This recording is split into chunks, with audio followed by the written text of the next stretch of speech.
Basically, it's just like playing two sides of the same coin, you know? It's, I've had it pretty easy on this show where we've kind of separated the two of them. It's rare when I've had to play them both on the same day. It's not hard to go in and out of them. It's not hard. Because it's just acting, you know. It's not so, I don't want to make it, it's not some deep, heavy thing, you know. It's just acting.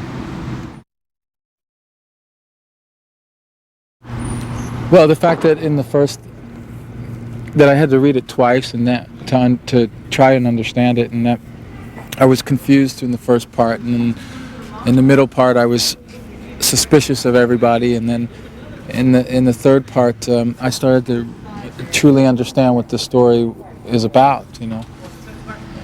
Anything that can hold your interest, you know. You read actors, we read so many scripts, you know. And anything that can hold your interest through the second act is it's doing pretty good, you know. This one did, and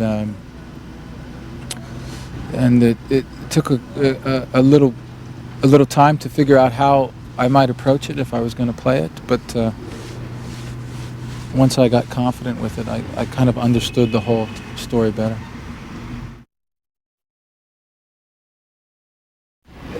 The idea of virtual reality is something that's in everybody's homes these days. We hear about it all the time.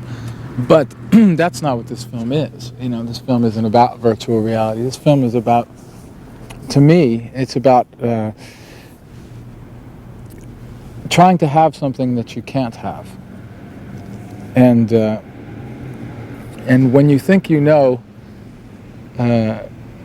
what life is, you're absolutely wrong. But this is from my point of view of the characters that I play. That's the way I would approach it, through the point of view of my characters rather than anybody else's characters or the story in a whole. My characters are set into the story, into the composition and the structure of the story for certain reasons, and I have to play them out in that way to make the overall story work. So from my point of view, it's Ashton is he catches a glimpse of something that's beyond him and wants it really badly. And Whitney has helped invent this glimpse that Ashton is caught onto. And Whitney just wants to understand it, and he wants everybody else to understand it, and was not ready for what happens in the film. The plot that happens in the story is not something that Whitney expected, and doesn't quite know how to deal with it.